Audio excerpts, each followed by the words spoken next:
الحمد للہ وکفا وسلام علی عبادہ الذین اصطفى اما بعد فاعوذ باللہ من الشیطان الرجیم بسم اللہ الرحمن الرحیم قال اللہ تعالی فی سورہ انبیاء آیت نمبر 35 کل نفس ذائقۃ الموت ولنبلوکم بالشر والخیر فتنہ والینا ترجعون صدق اللہ العظیم۔ اللہ سبحانہ تعالیٰ نے اس سورت کی آیت کے اندر ہمیں یہ فرمایا کہ ہر جان میں موت کا مزہ چکنا ہی چکنا ہے، اور ہم ضرور تمہیں آزمائیں گے شر سے بھی اور خیر کی آزمائش سے بھی۔ ہم میں سے ہر ایک کو اللہ تعالیٰ شر اور خیر کی آزمائش سے آزمائے گا۔ وَإِلَيْنَا تُرْجَعُونَ، اور میری ہی طرف تم سب نے پلٹ کر آنا ہے۔ ہمیں یہ بھی معلوم ہے کہ اللہ تعالیٰ نے ہمیں بار بار یہ بتایا، قرآن پاک میں آتا ہے کہ الذی خلق الموت والحیاۃ لیبلوکم ایکم احسن عملا۔ اللہ تعالیٰ نے زندگی اور موت پیدا ہی اس لیے کیا کہ ہمیں اللہ تعالیٰ آزما کے دیکھے کہ کون اچھا عمل کرتا ہے۔ پھر اللہ تعالیٰ نے آزمائش کے کچھ انداز اور طریقے ہمیں بتائے تھے کہ کچھ آزمائشوں کی کیٹیگریز اس نے بتائی تھی کہ وَلَنَبْلُوَنَّكُمْ بِشَيْءٍ مِّنَ الْخَوْفِ وَالْجُوعِ وَنَقْصٍ مِّنَ الْأَمْوَالِ وَالْأَنفُسِ وَالثَّمَرَاتِ وَبَشِّرِ الصَّابِرِينَ، یعنی ہم تمہیں ان 5 چیزوں سے آزمائیں گے، خوف سے، بھوک سے، جان و مال کی نقصان سے، اور پھر تمہارے نتائج کی کمی سے بھی ہم تمہیں آزمائیں گے، ٹھیک ہے۔ پھر اللہ تعالیٰ نے قرآن میں سورہ توبہ میں ہمیں فرمایا کہ تم یاد دیکھتے نہیں اولم یرون انہم یفتنون فی کل عام مرۃ او مرتین، کہ تم دیکھتے نہیں ہو کہ ہم تمہیں ہر سال میں 1 مرتبہ یا 2 مرتبہ آزماتے ہیں، ثم لا یتوبون ولا هم یذکرون، نہ تم توبہ کرتے ہو نہ تم کوئی نصیحت پکڑتے ہو۔ تو بیسیکلی سورۃ انبیاء میں ہم نے دیکھا کہ اللہ سبحانہ تعالیٰ آزمانے کے کون کون سے طریقے انبیاء کرام کے اوپر آزمائے گئے، اور اللہ کے ان نبیوں نے اس میں کیا رویہ اختیار کیا۔ تو 4 طریقے ہیں اللہ تعالیٰ کے آزمانے کے، یا تو وہ نعمت دے کے آزماتا ہے انہی ساری چیزوں میں سے، یا وہ دے کے آزماتا ہے، یا پھر وہ نہ دے کے آزماتا ہے، یا پھر وہ دینے کے بعد لے کے آزماتا ہے، یا پھر نہ دینے کے بعد دے کے آزماتا ہے۔ یہ 4 طریقے۔ ایک طریقہ اللہ تعالیٰ کا یہ بھی ہے کہ اللہ تعالیٰ دیے ہی چلا جاتا ہے، اور وہ اس کو دیے چلا جاتا ہے لَئِن شَكَرْتُمْ لَأَزِيدَنَّكُمْ، یہ اللہ کا وعدہ ہے، تم شکر کرو تو میں اور دوں گا۔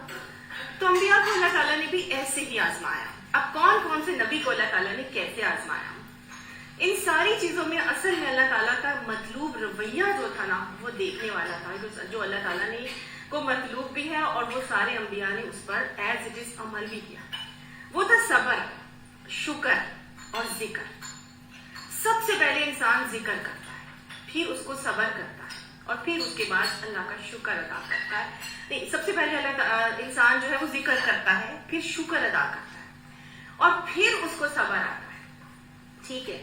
اب یہ تینوں، چاہے نعمت مل رہی ہے، چاہے نعمت نہیں مل رہی، چاہے نعمت چھن رہی ہے یا نہ ملی کے بعد مل رہی ہے، ہر ایک میں اللہ تعالیٰ نے یہی دیکھنا ہے کہ میرا بندہ کتنا میرا ذکر کرتا ہے۔ جتنا ذکر ہوگا اتنا ہی انسان اللہ تعالیٰ کا شاکر بندہ بنے گا۔ اور نعمت کے ملنے پر صبر کیا ہے کہ میں آپے میں رہوں، میں پھول نہ جاؤں، میں غرور میں نہ آ جاؤں، میں تکبر نہ کرنے لگ جاؤں، اور انہی نعمتوں کو صبر سے جمے ہوئے ڈٹے ہوئے اللہ کی راہ میں ان نعمتوں کو لگاؤں۔ سب سے پہلا ذکر اللہ تعالیٰ نے کیا ابراہیم علیہ السلام کا۔ اللہ تعالیٰ فرماتے وَلَقَدْ آتَيْنَا إِبْرَاهِيمَ رُشْدَهُ، ہم نے ابراہیم علیہ السلام کو ہدایت، رشد و ہدایت عطا فرمائی، ہوش مندی اللہ تعالیٰ نے انہیں دی۔ یہ وہ نبی ہیں اللہ تعالیٰ کے جس میں اللہ تعالیٰ نے ان کو دے کے آزمایا تھا، ہر قسم کی نعمت اللہ تعالیٰ نے ان کو دی تھی۔ جس گھرانے میں تھے وہاں پر آپ کہہ لیجیے گدی نشینوں کا کانسیپٹ تھا، اس زمانے کے انڈسٹریلسٹ تھے ان کے والد، اس زمانے کے گورنمنٹ کے وہ تھے، گورنمنٹ کے ون آف دا ممبر تھے آف دا پارلیمنٹ، جو نمرود کی جو پوری کابینہ تھی۔ ہر قسم کی مال کی فراوانی ان کے پاس تھی، آرام سے ان کو وہ پوسٹ، عہدہ، اقتدار سب کچھ مل سکتا تھا۔ شرک کا بھرا ہوا معاشرہ جس میں اللہ تعالیٰ نے ان کو ایک ہوش مندی عطا فرمائی۔ اب ایک ایسے معاشرے میں ایک ایسا سلیم فطرت انسان، اچھا میں یہ ساری باتیں بتاؤں گی، ہم نے اپنا محاسبہ کرتے جانا ہے، ہم کہاں سٹینڈ کرتے ہیں، ویئر ڈو وی اسٹینڈ، ہمیں اللہ نے کس کیٹیگری میں رکھا ہے، اور آپ یقین کریے گا ہمیں اللہ نے ہر کیٹیگری میں رکھا ہوگا۔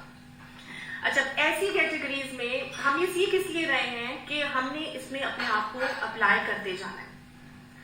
ہر قسم کی شرک کے بھرے ہوئے معاشرے میں جب اللہ نے ان کو ایک سلیم فطرت دے دی اور ایک ہوش مل دی، ایک ہدایت عطا فرما دی، تو ان کا رویہ کیا تھا؟ انہوں نے ہر نعمت کو ٹھکرا دیا، ہر چیز کی قربانی دے دی، اپنی فیملی کی قربانی، اپنے عہدے اسٹیٹس کی قربانی، اپنی گدی کی قربانی، اپنی جو ان کے پاس پورا جو ان کی جائیداد ملنی تھی وراثت میں، اس سب چیزوں کی قربانی انہوں نے دے دی، اور وہ ساری کی ساری چیزوں کے ساتھ انہوں نے صرف ایک اللہ کی وحدانیت کے اوپر کلمہ توحید کو کہا تھا۔ شرک کی ٹوٹل نفی کی تھی انہوں نے، کہ اللہ کو پہچان لیا تھا نا، اللہ کی معرفت ہو گئی تھی، ہر چیز کو انہوں نے اپنی ٹانگ سے پرے کیا، اور پھر وہی بات کہ سب نے مل کے آگ جلائی، لکڑیاں لگائیں، اور ایک ایک نے لکڑیاں جمع کی۔ اس طرح کی فیملیز میں عام طور سے ایسے ہوتا ہے کہ کئی دفعہ اتنی ایسی فیملی ہوتی ہے بہت ماڈ اسکواڈ، اور اس کے اندر ایک ہی بندہ ایسا نکلتا ہے، اور پھر کیسے اس کے لیے اس کی فیملی آگ اس کے لیے آگ کی لکڑیاں جمع کرتی ہے، منٹ کی پرابلم اس کو فیس کرنا پڑتی ہے۔ لیکن ان کا حال یہ تھا کہ بے خطر کود پڑا آتش نمرود کی عشق، یہی حال تھا نا کہ جب ان کو ڈالا جا رہا تھا تو ان کا حال یہ رویہ یہ تھا کہ جبرائیل علیہ السلام آئے، آ کے فرمایا کہ اللہ تعالیٰ فرماتے ہیں کہ آپ کہیں تو یہ زمین ان پر الٹ دوں، کہنے لگے یہ بتا دو میرا رب مجھے دیکھ رہا ہے؟ انہوں نے کہا ہاں دیکھ رہا ہے۔ کہنے لگے بس پھر تم میرے رب کے درمیان سے ہٹ جاؤ۔ اور پھر اللہ تعالیٰ نے ایسے صبر سے جمے اور ڈٹے ہوئے شخص کے لیے کیا کیا؟ کائنات کی طبعی اصول اللہ تعالیٰ نے ان کے لیے بدل دی، وہ جمے رہے، ڈٹے رہے۔ اللہ تعالیٰ نے فرمایا قُلْنَا يَا نَارُ كُونِي بَرْدًا وَسَلَامًا عَلَىٰ إِبْرَاهِيمَ، آگ کو ٹھنڈا کر دیا، گل و گلزار کر دیا، کہا اتنی بھی ٹھنڈی نہ ہونا، سلامتی والی ٹھنڈی ہونا کہ اس کو تکلیف کوئی نہیں ہونی چاہیے۔ اور وہ آگ میں پھینکے گئے، سب نے سب کچھ کیا، لیکن کیا ہوا؟ اللہ تعالیٰ نے ان کو بالکل آرام سے نکال لیا، جہاں سے جلا وطن کر دیے گئے۔ لوط علیہ السلام ساتھ گئے۔ اب اللہ سبحانہ تعالیٰ نے حضرت لوط علیہ السلام کو ایک اور جگہ پہ بھیجا، اور پھر لوط علیہ السلام کا معاملہ یہ ہوا کہ ان کو بھی نبی بنا دیا گیا، لیکن وہ ایسی بستی میں تھے جہاں ہر جگہ پر بے حیائی اور رویانے ہم سب کو معلوم ہے، ٹھیک ہے نا، ہومو سیکسولیٹی کے ایک معاشرے کے اندر وہ تھے، لیکن اپنے آپ کی حفاظت کرتے رہے۔ کوئی وہاں پہ ایمان نہیں لے کے آیا سوائے ان کی بیٹیاں ایمان والی تھی، اور ساری کی ساری بستی وہ جمے رہے، ڈٹے رہے، وہ حق پر قائم رہے اور اپنی بات کرتے رہے۔ اللہ تعالیٰ فرماتے ایسے ثابت کو پھر ہم نے کیا کیا؟ ہم نے اس کو وہاں سے بچا کے آرام سے سلامتی کے ساتھ نکال دیا۔ تو دوسرا رویہ کیا آ رہا ہے ہمیں سمجھ، کہ جہاں پہ بھی ہم دیکھیں بے حیائی اور بریانی اور فحاشی کا معاملہ، ہم اپنی نیکی پر قائم اور ڈٹے رہے، جمے رہے، اللہ تعالیٰ پھر آرام سے وہاں سے نیک انسان کو نکال لیتے ہیں، اور بدوں کے ساتھ اللہ تعالیٰ خود ہی معاملہ نبیڑ لیتے ہیں۔ اچھا، جب انہوں نے حضرت ابراہیم علیہ السلام نے یہ سارا کا سارا شرک کی نفی کا معاملہ کیا، تو اللہ تعالیٰ فرماتے ہیں کہ ہم نے کیا کیا؟ ایک تو میں اس کے ساتھ ہو گیا، صبر کرنے والے کے ساتھ، پھر اللہ کا بات ہے نا ان اللہ مع الصابرین، اللہ نے ان کے لیے آگ کو گل و گلزار کیا۔ صرف یہیں پر اللہ تعالیٰ نے کچھ چھوڑا نہیں، ایسے شخص کے لیے پھر اللہ تعالیٰ فرماتے ہیں وَوَهَبْنَا لَهُ إِسْحَاقَ وَيَعْقُوبَ نَافِلًا، ہم نے ان کو نفل کے طور پر مزید کیا دیا، اسحاق بھی دیا اور یعقوب علیہ السلام سے بھی نوازا۔ وَكُلًّا جَعَلْنَا صَالِحِينَ، ہر ایک کو ہم نے صالح اور نیک بنایا۔ گویا ایسے توحید پر قائم رہنے والے کو شرک کی نفی ٹوٹلی کرنے اور سب کی مخالفت کے باوجود حق پہ جمے رہنے والے کی اللہ تعالیٰ پھر ذریت سنوارتے تھے، اور 7 نسلوں تک اللہ سبحانہ تعالیٰ جو ہے نیکی اس کی نسل میں رکھ دیتے۔ وَجَعَلْنَاهُمْ أَئِمَّةً، اللہ تعالیٰ نے فرمایا کہ ہم نے ان سب کو امام بنا دیا۔ اللہ تعالیٰ ہماری اولادوں اور ہماری ذریت کو بھی سنوارتے ہیں۔ اور اللہ فرماتے ہیں کہ ہم نے کیا کیا؟ جو ہمارے حکم سے رہنمائی کرتے تھے، ہم نے انہیں وحی کے ذریعے نیک کاموں کی اور نماز قائم کرنے کی اور زکوٰۃ دینے کی ہدایت کی، اور وہ ہمارے عبادت گزار بندوں میں سے تھے، یعنی کہ سب کے سب یہی کام کرتے تھے۔ کسی نسل میں سے کسی نے نہ اپنی نمازوں کو ضائع کیا، نمازیں بھی قائم کی، زکاتیں بھی ادا کی، اور نیکی کا حکم بھی دیا، اور اللہ کی عبادت میں بھی لگے رہے۔ اس کے بعد اللہ تعالیٰ نے دوسرے ایک اور تیسرے نبی کا ذکر کیا، اور وہ ہے نوح علیہ السلام۔ یہ بھی ایک ایسا صبر کا نمونہ تھے، اولو العزم نبی۔ یہ ایسے نبی تھے کہ اللہ تعالیٰ نے ان کو نہ دے کر آزمایا تھا، ٹھیک ہے۔ اللہ تعالیٰ نے آپ کے نا وہ ہے نا کہ وَلَنَبْلُوَنَّكُمْ بِشَيْءٍ مِّنَ الْخَوْفِ وَالْجُوعِ وَنَقْصٍ مِّنَ الْأَمْوَالِ وَالْأَنفُسِ وَالثَّمَرَاتِ، یعنی کہ تمہارے نتائج کی نقصان اور کمی سے آزماؤں گا۔ کنٹینیوسلی تبلیغ کیے جا رہے ہیں، کوئی سننے والا نہیں۔ ان کا تو پورا طریقہ سورہ نوح میں اللہ تعالیٰ نے بتایا. وہ کہتے ہیں کہ ربی انی دعوت قومی لیلا و نہارا، کہ اے رب میں نے اپنی قوم کو صبح شام پکار کے دعوت دی. پھر کیا ہوا، لوگ ایسے تھے قانون میں انگلیاں ٹھوس لیتے تھے. پھر کیا کیا، میں نے ان کے پاس جا کے ایک ایک کو پکڑ کے بولا، میں چیخ کے بھی بولا، میں آہستہ بھی بولا، ایک ایک کو جھنجھوڑ کے میں نے کہا، لیکن پھر بھی کسی نے میری بات سن کے نہیں دی. اب میں آپ سے بات کر رہی ہوں، خاطب ہوں، آپ سب لوگ میری طرف دیکھ رہے ہیں نا، کیونکہ بولنے والے کا یہ حق ہے کہ آپ اس کو اٹینشن دیں اور سنیں اس کی بات. اب اگر آپ لوگ میری بات ہی نہ سنیں، ادھر ادھر دیکھنا شروع ہو جائے، کوئی کانوں میں انگلیاں ڈال لیں، تو سوچیں کہ میرا کیا حال ہوگا. اور ان کے ساتھ ایسا رویہ تھا، پھر بھی انہوں نے ہمت نہیں ہاری. اللہ سبحانہ تعالیٰ دیکھ رہے تھے کہ یہ قوم سن رہی، یہ قوم کچھ نہیں کر رہی، لیکن اللہ تعالیٰ نے ان کو یہ نہیں کہا یہ جگہ چھوڑ کے چلے جاؤ اور دوسرے لوگوں کو جا کے دعوت دینا شروع ہو جاؤ. نہ جگہ چھوڑ کے گئے، نہ اپنا کام چھوڑا. ہے نا، کیا سبق مل رہا ہے؟ اگر کوئی نہیں بھی سن رہا، آپ اپنی دعوت کو جاری رکھیں گے، صبر سے وہ اپنا کام کرتے رہے حتیٰ کہ 950 سال گزر گئے. ہم اگر 4 کلاسز لیتے ہیں اور کوئی نہیں آ رہا ہوتا تو ہماری ہمت جواب دے جاتی ہے. وہ 950 سال صبح شام ایک ہی کام کرتے رہے، ہمت سے جمے رہے، ڈٹے رہے، کرتے ہی رہے، حتیٰ کہ یہ ٹائم آ گیا کہ انہوں نے اللہ تعالیٰ سے دعا کی کہ ربی انی مغلوب فانتصر، کہ اللہ میں تو مغلوب ہو گیا، تو میری مدد کر دے. پلٹتے اللہ ہی کی طرف، رجوع کرتے اللہ ہی سے، چھوڑا نہیں، ہمت نہیں ہاری، صرف یہ کہا کہ اللہ تو میری مدد فرما دے. اور وہاں صابرین ہوتا ہے. ایسا کیسے ہو سکتا ہے کہ اللہ سے کوئی مدد مانگے اور صبر کر رہا ہو اور اللہ اس کی مدد نہ کرے؟ اللہ تعالیٰ نے فوراً ان کو فاستجبنا لہ کا معاملہ کیا، فوراً دعا بھی قبول کی. اور اللہ تعالیٰ فرماتے ہیں وَنُوحًا إِذْ نَادَىٰ مِن قَبْلُ، نوح نے اس سے پہلے ہمیں پکارا تھا. انہوں نے کیا دعا کی؟ ربی انی مغلوب فانتصر. وہ یہاں پہ نہیں، وہ دوسری کسی صورت میں ہے، لیکن اللہ تعالیٰ فرماتے فاستجبنا لہ، ہم نے اس کی دعا کو قبول کیا. فَنَجَّيْنَاهُ وَأَهْلَهُ مِنَ الْكَرْبِ الْعَظِيمِ، اور اس کو اور اس کے گھر والوں کو ہم نے کرب عظیم سے نجات دے دی.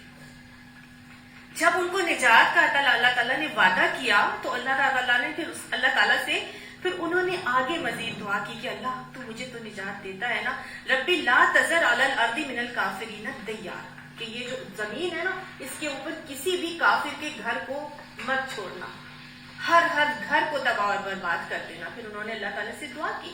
انہوں نے ایک اور دعا اللہ تعالیٰ سے کی، رب اغفر لی ولوالدی ولمن دخل بیتی مؤمنا، کہ اللہ مجھے بھی معاف کرو، میرے گھر میں جو مومن کی ہے، میرے والدین کو بھی معاف کرو، اور جو میرے گھر میں مومن کی حیثیت سے داخل ہو اللہ اس کو بھی معاف کر دے. لیکن ولا تزد الظالمین الا تبارا، لیکن جو ظالم ہے ان کے لیے ہلاکت میں، بربادی میں تو اضافہ کر. ٹھیک ہے نا؟ تو ہمیں یہ کیا سمجھ آ رہا ہے؟ اپنے کام پہ ڈٹے رہیں، جمے رہیں، تو اللہ تعالیٰ کی مدد اس کے نبی کے لیے بھی آئی اور انشاءاللہ ہمارے لیے بھی آئے گی. پھر اللہ تعالیٰ نے حضرت داؤد اور سلیمان علیہ السلام کا تذکرہ کیا. یہ وہ نبی تھے دونوں باپ بیٹا کہ جن کو اللہ تعالیٰ نے دیتا ہی گیا، اور یہ ان کے ساتھ یہ معاملہ ہوا کہ لئن شکرتم لازیدنکم، تو میرا شکر کرو گے تو میں تمہیں اور دوں گا. یہ اتنے شاکر بندے تھے کہ اللہ تعالیٰ فرماتے ہیں کہ ان کی تعریف فرماتے کہ انہو اواب، یہ بار بار میرے پاس پلٹ کے آتے تھے. یہ نعم العبد تھے، بہترین بندوں میں سے بندے تھے، کیونکہ ہر موقع پر نعمت ملتی تھی تو اللہ کی طرف، نعمت ملتی تھی تو اللہ تعالیٰ کی طرف کہتے تھے ھذا من فضل ربی لیبلونی ام اشکر ام اکفر، یہ میرے رب کا فضل ہے جو اللہ نے مجھے دیا، اور اس لیے دیا تاکہ وہ مجھے آزما کر دیکھے کہ میں کفر کر رہا ہوں یا شکر کر رہا ہوں.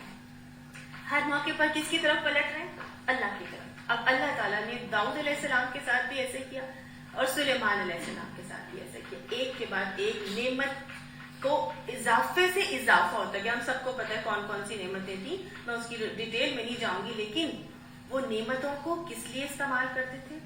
اپنی دی ہوئی نعمتوں کو اللہ کی راہ میں، اللہ کے بندوں کی خدمت کے لیے، اللہ کی تعریف کو بلند کرنے کے لیے، اللہ کے کلمے کو بلند کرنے کے لیے اپنی نعمتوں کو استعمال کرتے تھے. لوہا نرم کیا، زریں بناتے تھے. کیوں؟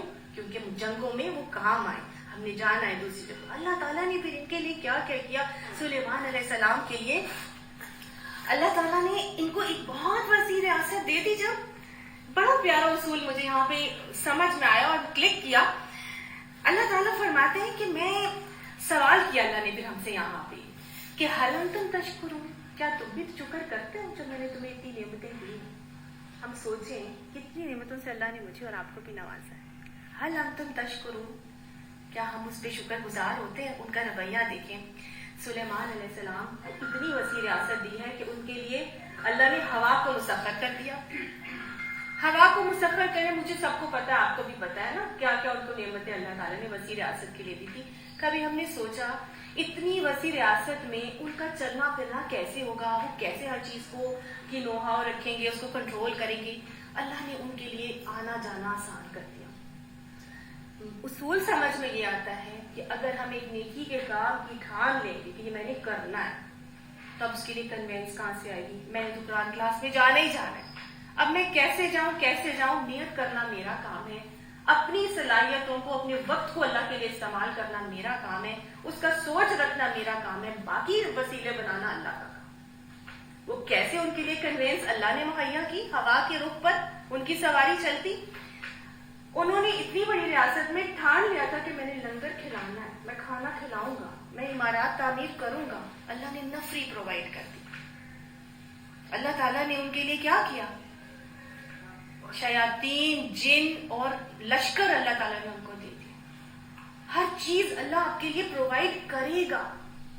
ہم اپنی نعمتوں کو اللہ کے لیے لگا کے تو دیکھیں، اللہ ساتھی بھی دے گا ہمیں. اللہ ہمارے معاملات بھی آسان کرے گا. وہ غوطے لگاتے، اندر سے موتی مونگے لے کر آتے، وہ عمارتیں بناتے، ان کے اوپر نقش و نگار بناتے، وہ دیگے پکاتے، سارے میں بانٹتے. کون؟ حضرت سلیمان کر رہے تھے. اللہ اپنے لشکر دیتا ہے ایسے لوگوں کو.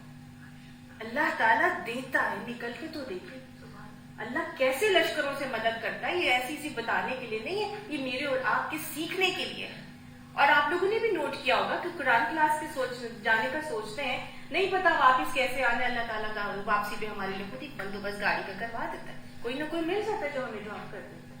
کوئی لے جانے کے لیے بھی کئی دفعہ مل جاتے ہیں. تو بس اللہ تعالیٰ اپنی راہ میں جم جانے والوں کی مدد ایسے ہی لشکروں سے کرتا ہے. حضرت ایوب علیہ السلام کا تذکرہ اللہ نے کیا.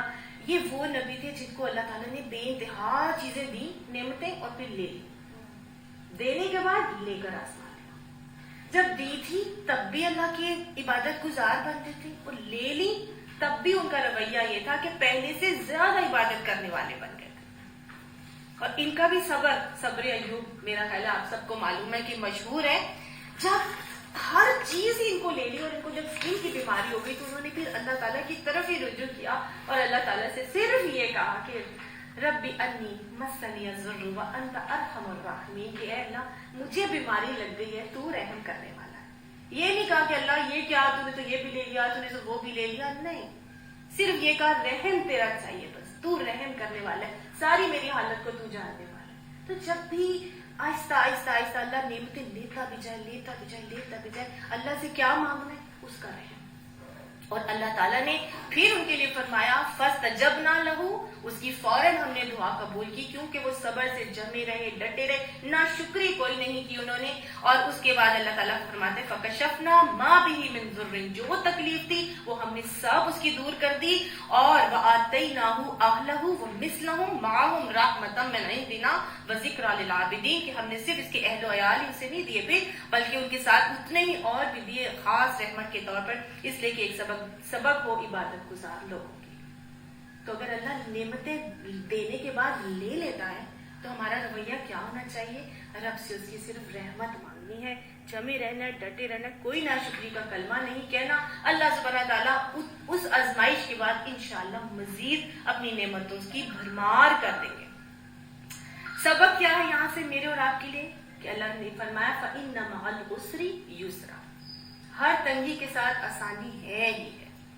اور حضور صلی اللہ علیہ وسلم نے بھی فرما دیا تھا کہ کامیابی صبر کے بعد ہی حاصل ہوتی.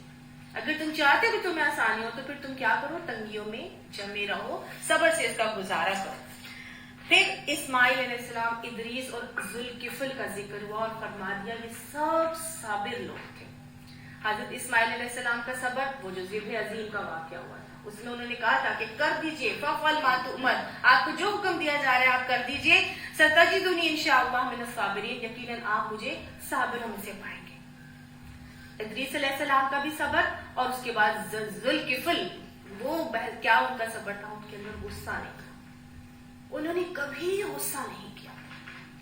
شیطان نے جب کو یہ پتا چلا کہ ان کو خلیفہ نامینیٹ کر دیا گیا، یہ اس اولیاء ولی تھے تو بہت نیک انسان تھے، حضرت یسع کے خلیفہ بنے. تو انہوں نے یہ شرط لگائی تھی کہ بھئی میں اس کو خلیفہ بناؤں گا جس نے ساری رات عبادت کرتا ہو، سارے دن روزے رکھتا ہو، اس نے کبھی غصہ نہ کیا.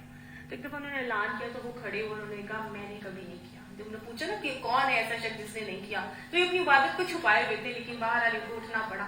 پھر اسی طرح سے دوسری دفعہ جب انہوں نے پوچھا پھر وہی کھڑے ہوئے، تو پھر انہوں نے ان کو بنا دیا. شیطان کو جب پتا چل گیا کہ جی انہوں نے تو کبھی غصہ نہیں کیا، میں تو اس کو غصہ دلا کے ٹھہروں گا، تو انہوں نے بڑی طریقے سے غصے دلانے کی کوشش کی، لیکن وہ پھر بھی غصہ نہیں ہوئے. یعنی صبر ان کے اندر اتنا تھا کہ وہ پھر بھی غصے نہیں آئے. اب جو غصے کو کنٹرول کیسے کیا جاتا ہے؟ جب انسان معاف کر دیتا ہے، ٹھیک ہے نا. تو یہ صبر ہمارے اندر تبھی آئے گا جب غصے کو ہم معاف کر دیں گے. والکاظمین الغیظ والعافین عن الناس. غصے کو کنٹرول کرنے کے لیے معافی از دا مسٹ تھنگ. پھر اللہ تعالیٰ فرماتے ہیں یونس علیہ السلام کا تذکرہ، یہ آخری سیکنڈ لاسٹ نبی. یونس علیہ السلام کا معاملہ یہ تھا کہ آپ سب کو معلوم ہے کہ ان سے بے صبری کا معاملہ ہو گیا تھا. اللہ کے حکم کے بغیر بے صبرے ہو کے وہ جگہ چھوڑ کر چلے گئے تھے. تو بے صبری سے العجلۃ من الشیطان، شیطان کی وجہ سے ہے نا عجلت. اب یہ جب بے صبری کر کے جاتے ہیں تو اندھیروں میں چلے جاتے ہیں.